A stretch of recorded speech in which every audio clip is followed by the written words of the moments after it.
కేసీఆర్ కు జీవన్ రెడ్డికి మధ్య కొద్దిమంది చిచ్చు పెట్టే is a game changer sir. KCR is a game changer. ప్రతిపక్షంలో క్వశ్చన్ చేయాలి కదా ప్రభుత్వం. విచిత్రమైన ఎలక్షన్ ఇది. మీరు చేస్తే సంసారం ఇంకోటి స్వయంగా కేంద్ర మంత్రి అయినటువంటి బండి సంజయ్ గారు చెప్పారు కదా, ఓటుకు 7,000 వంచారని చెప్పి. బీజేపీ మీకు సపోర్ట్ చేసింది అంటాడు కదా రేవంత్ రెడ్డి. బీజేపీ కాంగ్రెస్ పత్రం డిసైడ్ అయిపోయింది. ఎలక్షన్ ఏదైనా సెలక్షన్ కేసీఆర్ ఆఫ్టర్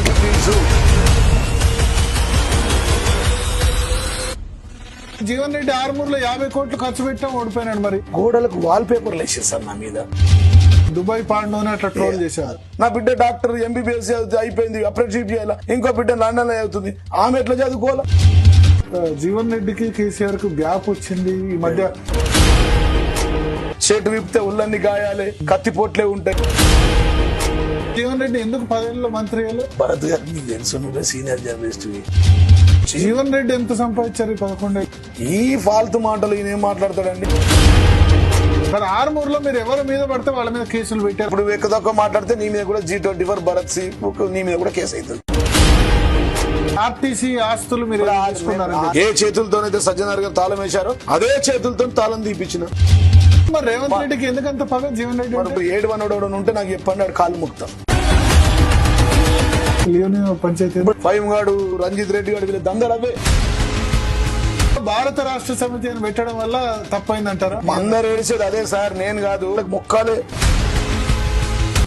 కూడా ఇచ్చారు జీవన్ రెడ్డి. మా బాస్ ఏ నిర్ణయం చెప్తే ఆ నిర్ణయం ప్రకారం మేము ఫాలో అవుతాం. కవిత మళ్ళీ వచ్చే అవకాశం ఉందా బీఆర్ఎస్ లోకి? కేసీఆర్ డిక్షనరీలో నో పదం లేదు సార్. మొత్తం ఎలక్షన్ ఇన్ఛార్జ్ జీవన్ రెడ్డి. ఇప్పుడు ఎప్పుడు ఎలక్షన్ పెట్టినా 1,00,000 మెజార్టీతో గెలుస్తాం. 1,00,000.